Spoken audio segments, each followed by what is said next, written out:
Hi guys, Tim here. Have you ever wondered whether you should invest off the plan or buy something established?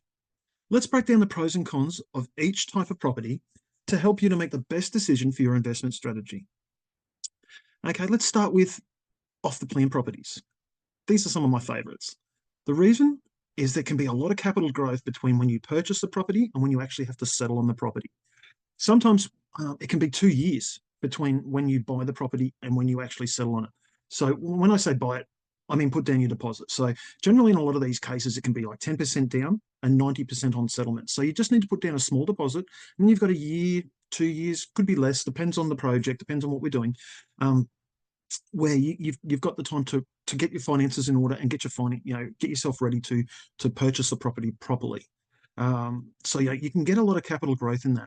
Sometimes I've seen um, over 10% growth in that time frame. Um, so there's some pluses there.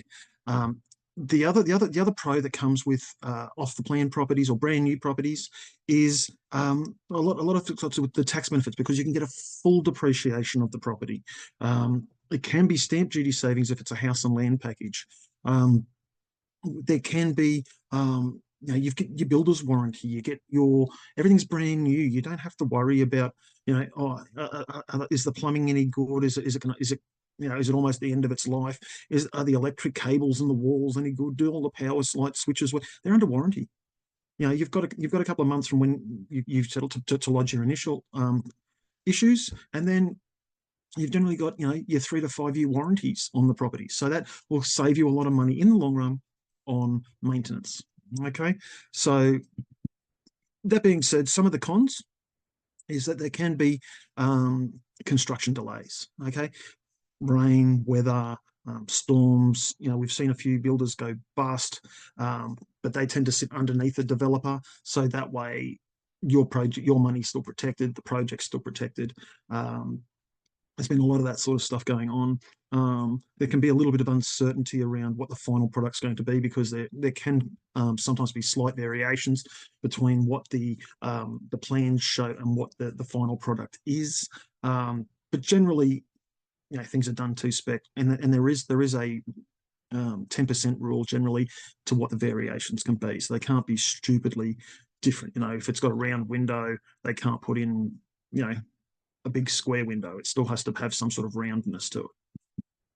Okay, so on some of the pluses with off the plan properties. So then let's talk established properties.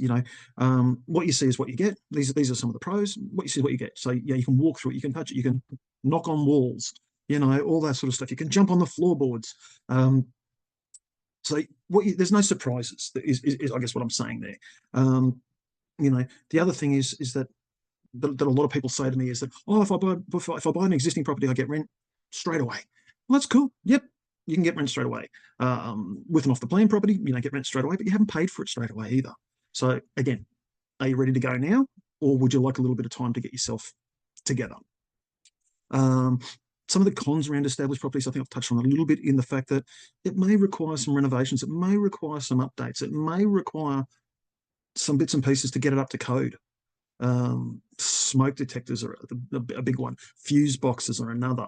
You might buy a property that's was built in the 60s or 70s, and it's got the old ceramic breakers versus the new flick switch breakers. It may not have an RCD in it, reciprocal current device, so which protects the house from electric shocks and stuff like that.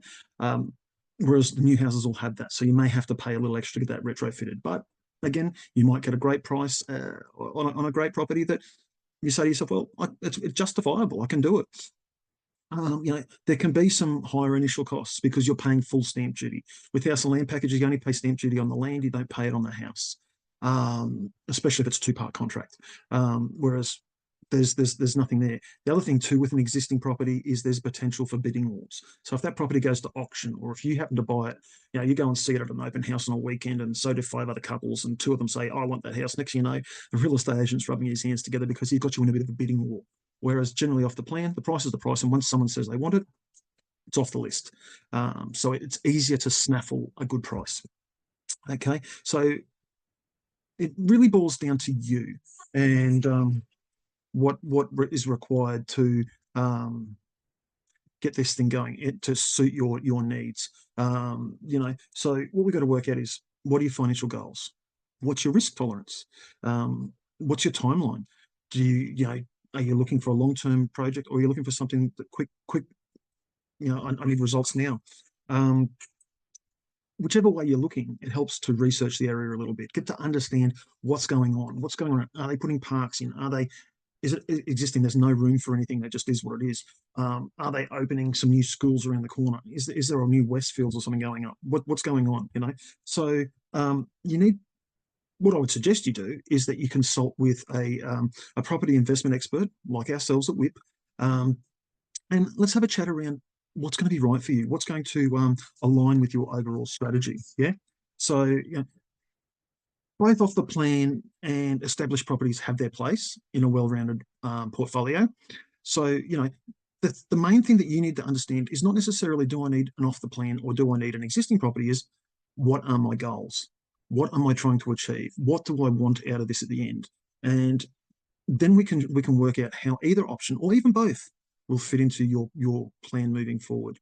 So if you're unsure about which option's best for you, book in a call. Let's have a chat with myself or one of the team, and let's find the perfect investment property and path for you. Okay, so click the link in this description, and let's schedule a meeting, and let's work out what's right for you. Hope you're having a great day. Take care. Bye for now.